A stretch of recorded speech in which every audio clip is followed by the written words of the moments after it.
누가복음 4장 14절에서 30절 말씀입니다. 좀 길지요? 제가 쭉 읽겠습니다.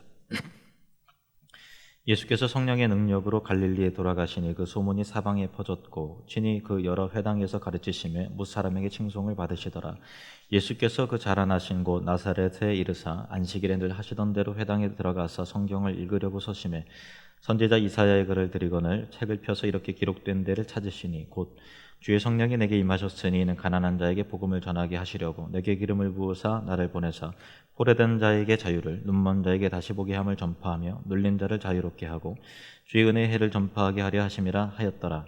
책을 덮어 그 맡은 자에게 주시고 앉으시니 회당에 있는 자들이 다 주목하여 보더라. 이에 예수께서 그들에게 말씀하시되 이 글이 오늘 너희 귀에 응하였느니라 하시니 그들이 다 그를 증언하고 그 입으로 나오는 바 은혜로운 말을 놀랍게 여겨 이르되 이 사람이 요셉의 아들이 아니냐. 예수께서 그들에게 이르시되 너희가 반드시 의사야 너 자신을 고치라 하는 속담을 인용하여 내게 말하기를 우리가 들은 바 가버나움에서 행한 일을 내 고향 여기서도 행하라 하리라. 또 이르시되 내가 진실로 너에게 이르노니 선지자가 고향에서는 환영을 받는 자가 없느니라. 내가 참으로 너에게 이르노니 엘리야 시대에 하늘이 3년 6개월간 닫히어 온 땅에 큰 흉년이 들었을 때에 이스라엘에 많은 과부가 있었으되 엘리야가 그중 한 사람에게도 보내심을 받지 않고 오직 시돈 땅에 있는 사렙다의 한 과부에게 뿐이었으며 또 선지자 엘리사 때에 이스라엘에 많은 나병 환자가 있었으되 그 중에 한 사람도 깨끗함을 얻지 못하고 오직 수리아 사람 나아만 뿐이었느니라. 회당에 있는 자들이 이것을 듣고 다 크게 화가 나서 일어나 동네 밖으로 쫓아내어 그 동네가 건설된 산 낭떠러지까지 끌고 가서 밀쳐 떨어뜨리고자 하되 예수께서 그들 가운데로 지나서 가시니라. 아멘. 기도합니다. 하나님, 주의 말씀은 진리입니다. 그 진리가 우리 가운데 들리게 하시고 우리 심령에 새겨지게 하시고 진리로 변화된 삶을 살게 해 주시옵소서. 예수님의 이름으로 기도드립니다. 아멘. 먼저 14절 15절 말씀을 같이 읽으시겠습니다. 시작. 예수께서 성령의 능력으로 갈릴리에 돌아가시니 그 소문이 사방에 퍼졌고 친히 그 여러 회당에서 가르치심에 뭇 사람에게 칭송을 받으시더라. 아멘. 그 공간복음과 요한복음은 좀 차이가 있습니다. 공간복음은 마태복음, 마가복음, 누가복음을 일컬어서 공간복음이라 하죠. 공간복음에는 그 세례 요한의 세례를 예수님께서 받으시고 나서 광야로 가셔서 40일간 금식하여 주르신 후에 그 마귀의 시험을 받으시고 이기셨죠. 그리고 나서 성령의 권능으로 갈릴리로 돌아온 이 사건을 이어서 기록을 하고 있는데 요한은 그 사이에 있었던 일들에 대해서 추가적으로 기록하고 있습니다. 왜냐하면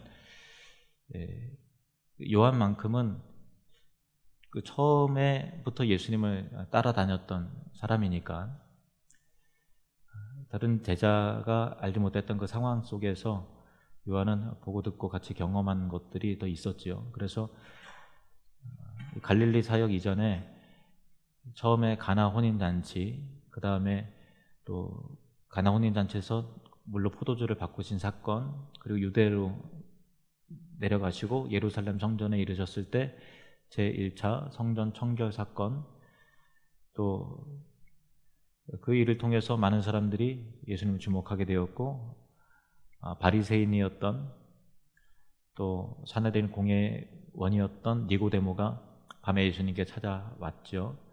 그리고 우리가 잘 아시는 말씀 요한복음 3장 16절 말씀도 그 대화 속에서 기록이 되었습니다. 그리고 나서 유대 지역으로 가셔서 제자들 통해서 세례를 베푸시고 천국 복음을 전파하시다가 때가 되어서 다시 갈릴리로 올라오시는데 의뢰의 사람들이 지나가는 길로 가지 않고 사마리아 땅을 거쳐서 올라오십니다. 그때 사마리아 여인, 수가성의 여인을 만나셔서 그에게 복음을 전가하셨죠. 그리고 다시 갈릴리로 도착을 하셔서 가나라고 하는 곳에 이르게 되셨고 가버나움에서부터 올라온 왕의 신하 아들이 병이 들어서 그것을 말씀으로 고쳐주셨습니다. 거기까지가 이제 요한복음에 특별히 기록된 그런 사건이었고요. 오늘은 누가복음으로 다시 와서 그 다음에 예수님께서 갈릴리 가나에서 서남쪽으로 6km 정도 떨어진 산으로 올라가셨습니다. 그것이 바로 예수님께서 자라나신 고향 나사렛이라고 하는 작은 동네였습니다. 안식일이 되셔서 안식일에 회당에 들어가셨는데, 회당이라 함은 이스라엘 백성들이, 유대인들이 BC 586년도에 바벨론의 침공을 받아서 다 포로로 끌려가고 흩어지게 됐잖아요. 그전에는 하나님을 대충 믿었던 사람들이었는데, 하나님 앞에 정말 엄청 혼나고 나서는 예배의 중요성을 깊이 그 사람들이 깨달은 거예요. 그래서 어쨌든 유대인들이 모이기만 하면 10명 이상 모이는 장소에 꼭 회당을 만들어서 거기서 하나님을 예배하고 안식일날 모여서 예배하고 다음 시대에 향한 신앙 계승을 그렇게 착실하게 해왔습니다. 그래서 수백 년이 지나도록 또 오늘날까지 2000년 지나도록 유대인들은 회당 중심의 어떤 그 예배의 삶을 살고 있죠. 그래서 회당에서 6월절에 모여서 사람들이 하는 것은 하나님을 찬송을 하고, 회당 맡은 사람이 회당장이라고 하죠. 스스로 성경을 펼쳐서 읽든지 아니면 그 가운데 읽길 원하는 사람, 자원하는 사람들에게 성경을, 두루마리 성경이죠. 두루마리 성경을 주어서 읽게 하고, 그리고 성경을 읽은 사람이 유대교의 용어로 하프타라라고 하는데 짧은 교훈을, 율법적 강론을 그렇게 합니다. 그런 형식에 따라서 회당에서 예배가 진행이 됩니다. 오늘 본문 이어서 보시면 16절, 17절 말씀 보시겠습니다. 함께 읽겠습니다. 시작. 예수께서 그 자라나신 곳 나사렛에 이르사 안식일에 늘 하시던 대로 회당에 들어가사 성경을 읽으려고 서심해 선지자 이사야의 글을 들이거늘 책을 펴서 이렇게 기록된 데를 찾으시니, 곧 선지자 이사야의 글을 들이거늘, 그러니까 예수님께서 이사야의 글을 받으신 거죠. 그러니까 성경을 아무데나 읽는 것이 아니라 회당장이 오늘은 이렇게 신명기 올시다 하면 신명기를 읽는 것이고, 오늘은 이사야서 어디입니다 하면 그 부분을 이렇게 찾아서 읽는 거예요. 아마도 그 회당 가운데서 이사야서의 어떤 부분을 읽을 차례가 되었던 것 같습니다. 그래서 이사야의 글을 받으셔서 책을 펼쳐서 이사야서 61장에 있는 말씀을 읽으시는 겁니다. 18절부터 19절 말씀 같이 읽겠습니다. 주의 성령이 내게 임하셨으니 이는 가난한 자에게 복음을 전하게 하시려고 내게 기름을 부으시고 나를 보내사 포로된 자에게 자유를, 눈먼 자에게 다시 보게 함을 전파하며 눌린 자를 자유롭게 하고 주의 은혜의 해를 전파하게 하려 하심이라 하였더라. 아멘. 구약 성경의 전체가 예수 그리스도에 대한 예언으로 가득 차 있는데, 특별히 이사야서가 더 그렇습니다. 메시아의 오심, 메시아를 통한 구원이 굉장히 구체적으로 소개가 되어 있죠. 그래서 유대인들은 메시아를 대망하고 기다렸어요. 나사렛에 있었던 사람도 마찬가지죠. 유대인들은 세월 동안 여러 강대국에 짓밟혔고, 또 로마에도 그렇게 로마의 압제 속에서 철멍에를 뒤집어 쓰고 있었기 때문에 언제 메시아가 오셔서 하나님 나라를 이루고 우리를 억압과 고통과 가난과 주림 가운데서, 갇힘 가운데서 언제쯤 해방해 주실까라고 하는 그 기대감이 있었어요. 그래서 세례 요한이 사역을 처음 시작했을 때도 요단강가에 사람들이 세례 요한에게 몰려들면서 세례를 받으면서 회개케 하는 세례를, 메시지를 세례 요한이 증거했죠. 그러면서 사람들이 심중에 생각하기를 그가 메시아인가 이렇게 생각을 했어요. 그리고 당신이 메시아냐라고 또 묻기도 했죠. 세례 요한은 나는 메시아가 아니다 라고 분명히 얘기했고, 내 뒤에 오실 이가 그가 바로 메시아다, 그렇게 분명히 소개를 했습니다. 그래서 예수님께서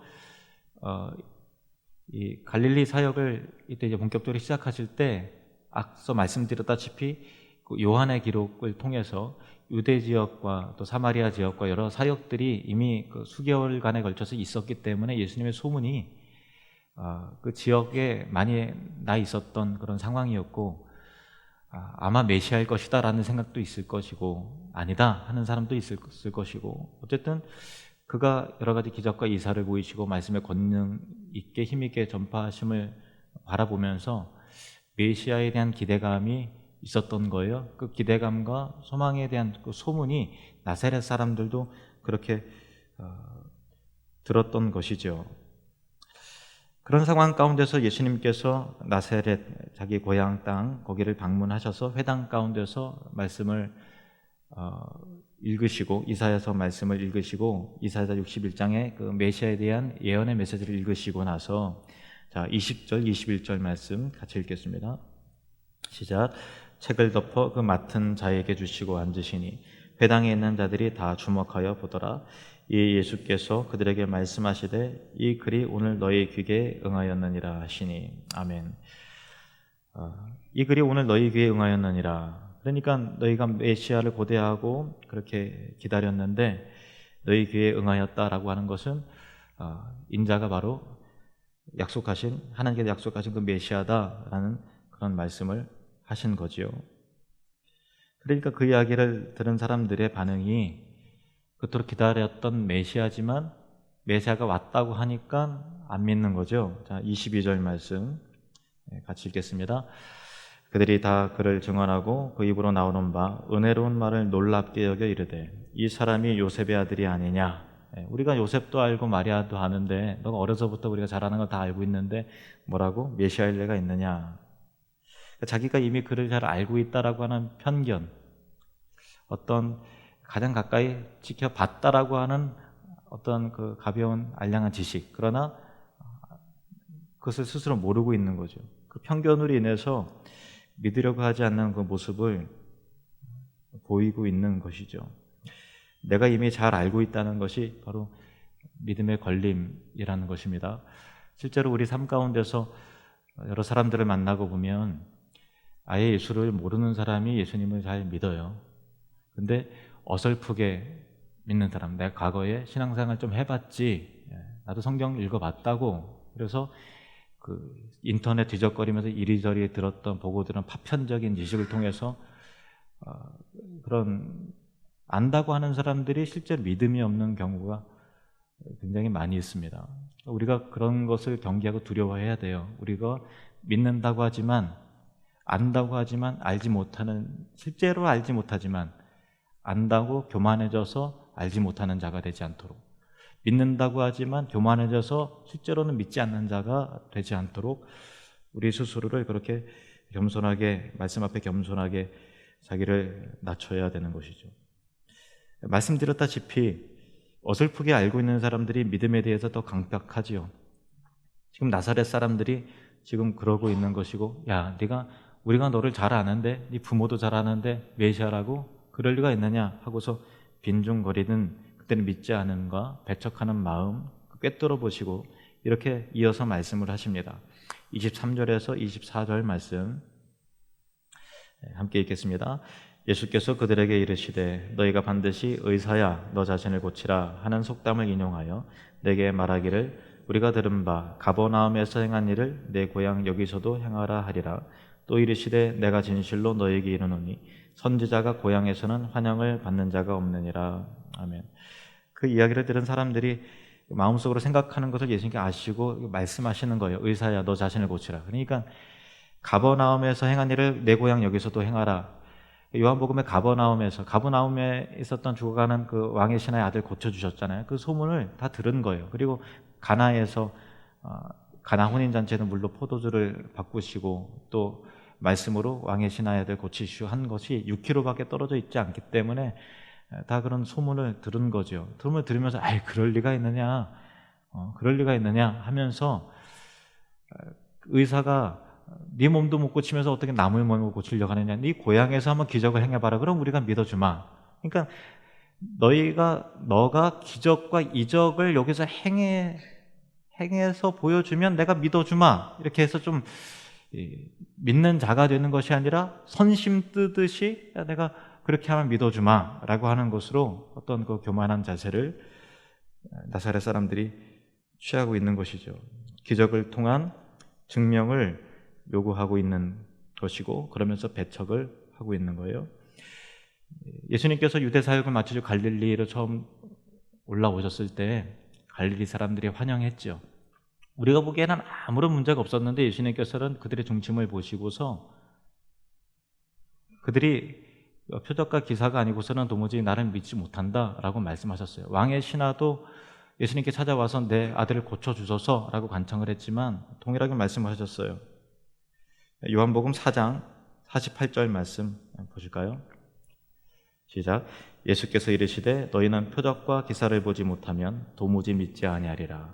그러니까 표적과 기사가 있어야만 믿는 그런 믿음은 물론 표적과 기사를 통해서 믿을 수 있지만 표적과 기사를 본 사람이 다 믿지 않습니다. 그 믿음에 대해서 좀 수준 낮은 기적만 쫓아다니는 신비적인 것, 초월적인 것만 쫓아다니고 그것만 경험하려고 하는 사람들의 가벼움에 대해서 예수님이 책망하시는 것이죠. 근데 반면에 그 사마리아 사람들, 그러니까 멸망한 북이스라엘의 후예들은 어땠는가 보시면 우리가 이미 살펴봤던 말씀인데 요한복음 4장 40절부터 보실까요? 수가성 여인에게 복음을 전하시고 그 여인이 마을로 들어가서 복음을 증거했어요. 그러면서 사람들이 예수님께 나왔죠. 그 이후에 그 내용입니다. 사마리아인들이 예수께 와서 자기들과 함께 유하시기를 청하니 거기서 이틀을 유하심에 예수의 말씀으로 말미암아 믿는 자가 더욱 많아. 무엇을 통해서 믿었다고요? 예수의 말씀으로 말미암아 믿는 자가 더욱 많아. 그 여자에게 말하되 이제 우리가 믿는 것은 내 말로 인함이 아니니 이는 우리가 친히 듣고 그가 참으로 세상의 구주신 줄 알미라 하였더라. 아멘. 사마리아 사람들은요 말씀을 통한 믿음이었어요.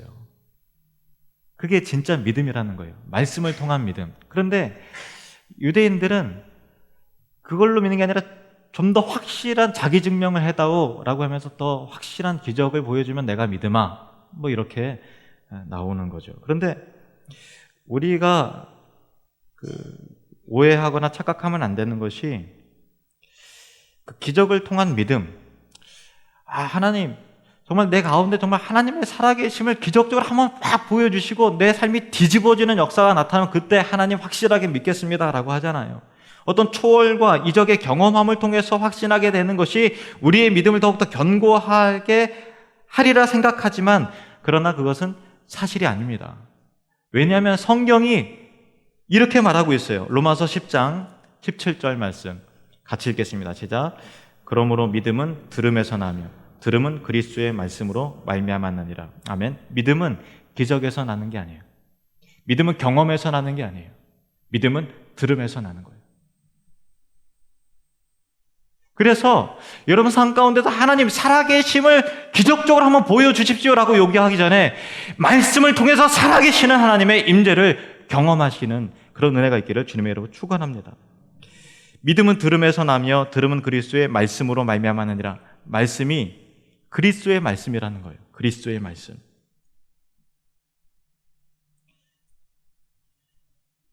그래서 하나님의 말씀을 통해서 믿음이 생겨나게 되고 말씀을 통한 믿음을 사모하고 그렇게 사모하는 믿음 가운데 자라나시기를 주님의 이름으로 축복합니다. 그것이 하나님 앞에서 훨씬 더 귀하고 가치가 있습니다. 예수님을 직접 보면 더 잘 믿을 것 같죠? 여러분 어때요? 예수님 믿으십니까? 믿으시는 분 아멘 하시길 바랍니다. 예수님 믿으십니까? 예수님 보셨습니까? 못 봤잖아요. 그런데 어떻게 믿어요? 어떻게 믿어요? 근데 예수님 보면 믿을 것 같죠? 아니라니까요. 나사렛 사람들이 예수님을 가장 가까이에서 봤던 사람들이에요. 안 믿어요. 믿음이라는 것은 뭐냐면 보지 않았는데 믿는 게 진짜 믿음인 거예요. 근데 보지 않았는데 어떻게 믿느냐라고 할 때 그 근거가 뭐죠? 여러분 믿잖아요. 그런데 어떻게 그 믿음이 생겨났나요? 꿈에서 예수님이 나타나셨습니까? 그럴 수는 있겠죠. 그런데 실제로 봤습니까? 만졌습니까? 그런 경험 없잖아요. 그런데 왜 믿죠? 어떻게 믿죠? 말씀을 통해서 믿는 거예요. 성령이 그 말씀을 통해서 예수님을 증거하시기 때문에 믿어지는 것이라 그 말인 것입니다. 베드로전서 1장 8절에서 9절 말씀. 베드로전서 1장 8절 9절 같이 읽겠습니다. 시작. 예수를 너희가 보지 못하였으나 사랑하는도다. 이제도 보지 못하나 믿고 말할 수 없는 영광스러운 즐거움으로 기뻐하니 믿음의 결국 곧 영혼의 구원을 받음이라. 아멘. 어떤 믿음요? 보지 못했으나 사랑하는 그 믿음. 보지 못했지만 믿는 그 믿음. 이제도 보지 못하나 믿고 말할 수 없는 영광스러운 즐거움으로 기뻐하니 믿음의 결국 곧 영혼의 구원을 받음이라. 하나님을 부인하는 사람은 한 사람도 없어요.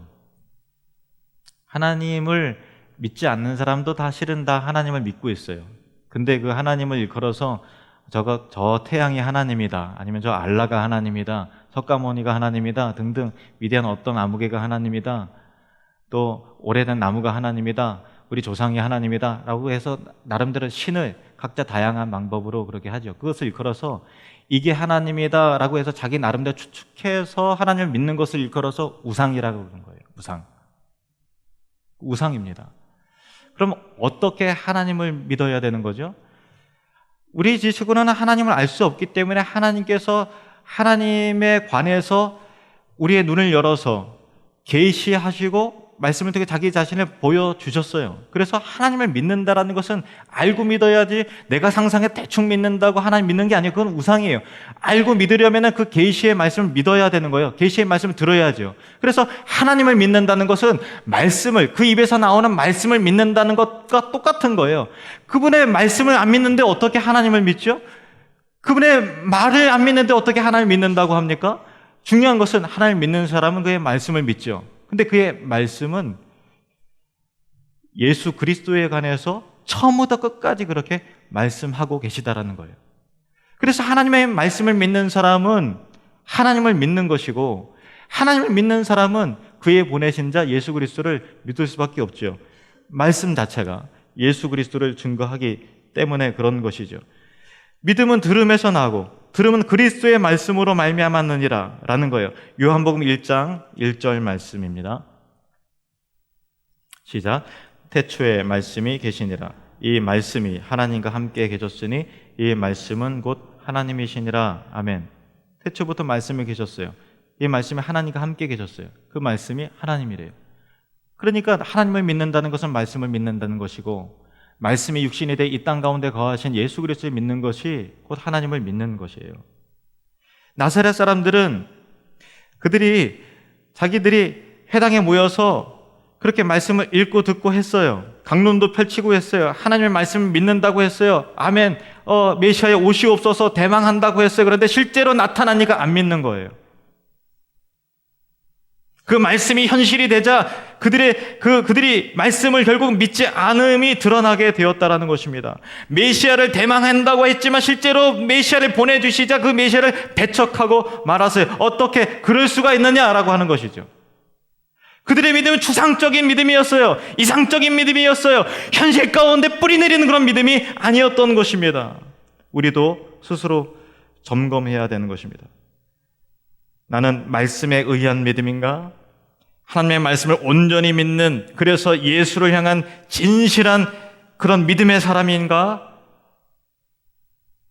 자기 자신의 믿음을 확인하고 점검하시기를 바랍니다. 고린도후서 13장 5절 말씀입니다. 시작. 너희가 믿음 안에 있는가? 너희 자신을 시험하고 너희 자신을 확증하라. 시험하라는 얘기 뭐예요? 한번 의심해 봐라는 거예요. 예수님 의심할 수 없죠. 그런데 우리가 부패했기 때문에 우리에 가지고 있는 믿음의 종류가 그릇된 믿음일 수 있기 때문에 시험해보고 확인해봐라. 예수 그리스도를 향한 말씀에 의한, 말씀을 붙잡은 그런 진실한 믿음인가 확인하라는 것입니다. 예수님께서 그래 믿지 않음을 보시고서 선지자가 자기 고향에서 환영을 받음이 없느니라 말씀하시고 나서 엘리야 선지자와 엘리사 선지자의 예를 들어서 그들이 고향에서 환영받지 못했음을 증명하시자 사람들이 크게 분개했습니다. 28절에서 30절로 이렇게 오늘 본문이 마무리되고 있죠. 같이 읽겠습니다. 회당에 있는 자들이 이것을 듣고 다 크게 화가 나서 일어나 동네 밖으로 쫓아내어 그 동네가 건설된 땅 낭떠러지까지 끌고 가서 밀쳐 떨어뜨리고자 하되 예수께서 그들 가운데로 지나서 가시니라. 아멘. 그 나사렛이라고 하는 동네는 산에 있었어요. 그 높은 곳에 있어서 동네 여기저기에 낭떠러지가 있었던 모양입니다. 회당에서 흥분한 사람들이 예수님을 끌고 나와서 질질 끌어서 낭떠러지까지 끌고 가는 거예요. 그런데 밀쳐내려고 하는 순간 예수님의 권능에 의해서 더 이상 사람들이 예수님에게 손 댈 수 없었어요. 그리고 그 사람들 가운데로 예수님께서는 지나쳐 가셨죠. 제가 이 그림, 이 말씀을, 이 광경을 생각하면서 너무 안타깝더라고요. 그리고 우리 모습도 이렇지 않을까? 내 자신도 이런 부분은 없을까? 이렇게 생각했어요. 가장 가까이 예수님과 있었던 나사렛 사람들이 그들 사이로 예수님께서 그냥 지나쳐 가신 거죠. 가장 가까이에서 구원을 거절했던 사람들, 가장 가까이에서 보고 듣고 배웠지만 스스로가 구원을 내팽개쳐 버린 사람들 앞에 예수님께서 그냥 지나가셨어요. 그냥 지나가셨어요. 여러분, 저와 여러분의 삶 가운데서, 그 인생 가운데서 우리 예수님께서 너는 나와 관계가 없다고 그냥 지나쳐가는 인생이 한 사람도 없으시기를 주님의 이름으로 축복합니다. 요한복음 1장에 기록된 말씀이 육신이 되셔서 이 땅 가운데 오신 예수 그리스도에 대한 말씀, 나사렛 사람들이 배척했지만 영접이라는 것이 무엇인지 분명히 말씀하고 있는 이 구절을 읽고 말씀을 맺도록 하겠습니다. 요한복음 1장 10절에서 14절 말씀이 오늘 말씀의 결론 되시겠습니다. 그가 세상에 계셨으며 세상은 그로 말미암아 지은 바 되었으되 세상이 그를 알지 못하였고 자기 땅에 오매 자기 백성이 영접하지 아니하였으나 영접하는 자 곧 그 이름을 믿는 자들에게는 하나님의 자녀가 되는 권세를 주셨으니 이는 혈통으로나 육정으로나 사람의 뜻으로 나지 아니하고 오직 하나님께로부터 난 자들이니라. 말씀이 육신이 되어 우리 가운데 거하심에 우리가 그의 영광을 보니 아버지의 독생자의 영광이요 은혜와 진리가 충만하더라. 아멘. 기도하겠습니다. 주님, 우리가 말씀에 의해서 예수님을 믿지만 어쩌면 나사렛 사람들과 같이 갈릴리 사람들과 같이 표적의 기사를 확실하게 보여주면 내가 더 믿겠습니다 라고 하는 그런 또 다른 것을 요구하는 그런 사람이 아닐까 조심스럽게 생각해 봅니다. 주님, 다른 것을 기대하는 가벼운 믿음이 아니라 살아계신 하나님의 말씀에 뿌리가 내리고 그 말씀에 뿌리가 박힌 깊이 있고 넓이가 있고 든든한 믿음의 사람이 되기를 원합니다. 우리는 주님을 보지 못했지만 사랑합니다. 우리는 주님을 보지 못했지만 믿습니다. 왜냐하면 하나님의 말씀을 믿기 때문이고 우리 안에 살아계시는 성령님께서 예수 그리스도를 끊임없이 말씀 가운데 우리 삶 가운데 증언하고 계시기 때문에 우리는 믿습니다. 그 믿음이 흔들리지 않게 해주시고 말씀에 의해서 더욱더 견고하게 세워져 가는 교회와 온 성도가 될 수 있도록 은혜를 베풀어 주시옵소서. 하나님, 간구하옵기는 나사렛 사람들이 가장 가까이에서 예수 그리스도의 복음을 거절했고, 그래서 조용히 너희는 나와 상관없다 하는 것으로 지나쳐 가셨던 예수님, 우리 삶 가운데 어떤 사람도, 우리 가족 가운데 어떤 사람도, 우리 공동체 구성원의 어떤 사람도 예수님께서 그 인생 가운데 그냥 지나쳐 가는 일이 없도록 우리에게 간섭해 주시고 우리를 사랑으로 인도해 주시고 우리를 놓지 말아 주시옵소서. 권능의 주님과 날마다 동행하는 살아있는 믿음의 사람이 될 수 있도록 은혜를 베풀어 주시옵소서. 예수님의 이름으로 기도드립니다.